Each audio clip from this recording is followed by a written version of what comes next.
Should you eat 6 small meals per day to lose weight? Is this going to lead to more weight loss compared to, let's say, having 3 meals or 2 meals or 1 meal per day? Well, that's what you're going to find out in this video. But before we do that, click the subscribe button below if you haven't already, because on this channel, I'm going to show you how to build the strong, ripped, high-performing, healthy, and awesome-looking million-dollar body without starvation, cardio, or giving up carbs.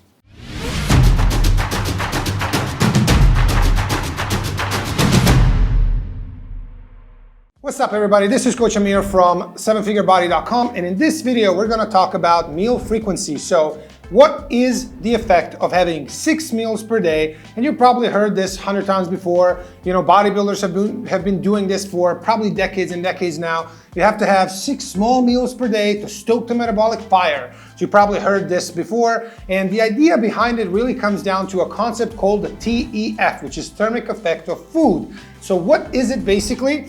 It means what percentage or what amount of calories that you consume actually goes into digesting those calories or basically digesting that food. So for example, let's say you have a meal that has 800 calories, okay? How many calories of those 800 go to actually digest that food? So this is the concept of TEF. And in reality, when we look at most meals really being kind of the combination of fats and carbs and protein, it ends up being a roughly 10%. So for example, if somebody's eating 3,000 calories a day, roughly 10% or 300 calories is going to be the TEF. Okay, now here's where the misconception that you should have 6 meals per day came about. So basically they thought, okay, so every time you eat, the body actually has to digest that food, so that actually gets the metabolic rate a little bit up. Because obviously, when I'm, for example, just sitting here not eating anything, the metabolic rate is at a certain level. And now, when I eat food, the body has to digest it, so more things are happening, more chemical processes are taking place, and this temporarily and very minimally increases your metabolic rate. Now, this was taken by these marketers usually, and said, hey, but this means that if you have more frequent meals, more times a day, you're gonna raise your metabolic rate, that's gonna burn more calories, you're gonna lose more weight.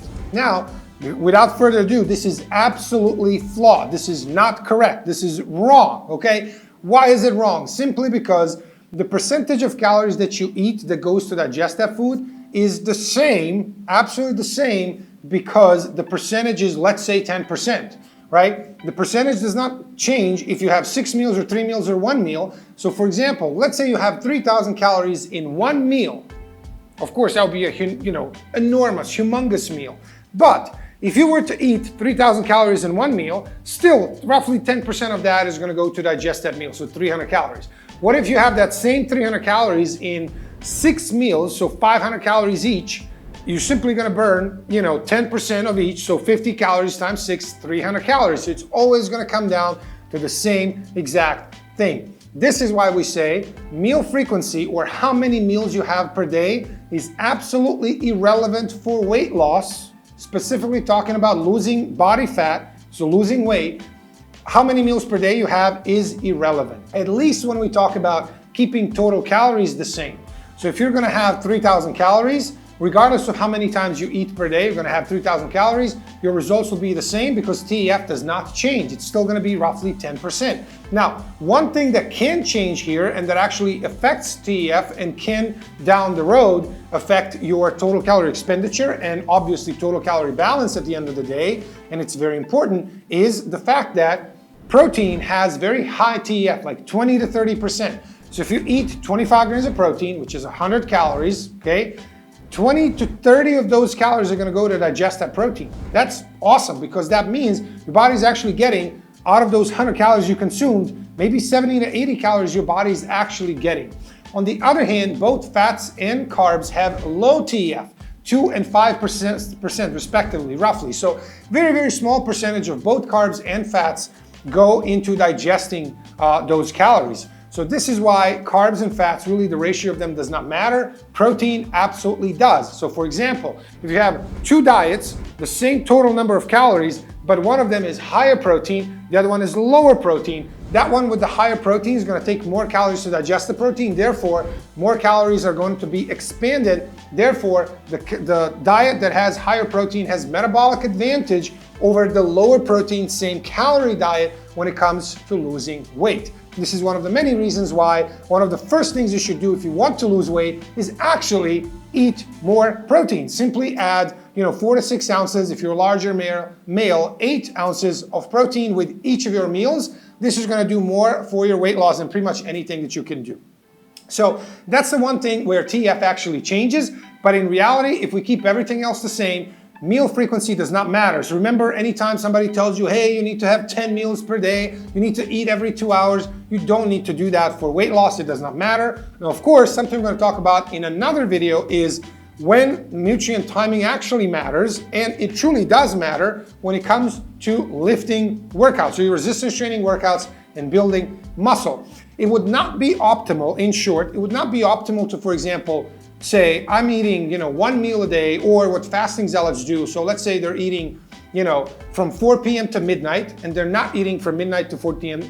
the next day, which is common 16-8 protocol. So if somebody works out in the morning, so they didn't have any food prior to the workout, they didn't have any food for hours after the workout, and they start eating. So imagine, let's say somebody wakes up at 7 a.m., they work out from 8 to 9 a.m., let's say hypothetically, and they start eating at 4 p.m. All of these hours before and after their workouts, they did not have any food, they didn't have any protein. This is absolutely suboptimal. One should not do this if you're trying to optimize and get the maximum out of your lifting workouts, build the maximum amount of muscle. And overall results are not going to be as good if you're doing that. So for example, let's say somebody says, I have 2 meals, one of them is at 5 p.m., the other one is at, 9 p.m., but I work out in the morning. This is a terrible idea. And even the fasting zealots that really are into fasting is the greatest thing ever, even they say that, hey, they take BCAAs before the lifting workout, and that somehow does not break the fast, even though BCAAs, which are brain chain amino acids, we did a video on it, so you can click here to check out that video. And basically, because it's amino acids, it does have calories, so of course it breaks your fast. So if you feel the need, which there absolutely is one, to actually eat something or have some amino acids or protein in your system before going to the workout, which you absolutely should have, why then not just have a regular normal meal like a normal human being? Well, no, because you're a fasting zealot. You've been brainwashed that you shouldn't be eating, and there you go. So, I'm gonna leave it there for now, but remember, when it comes to lifting weights and resistance training, nutrient timing does matter. And in that case, it is not the same when you have your meals, how many meals you have, it is not the same, meaning it certainly does matter. Nutrient timing is a real thing, and it can give you better results than if you didn't know any of the nutrient timing rules,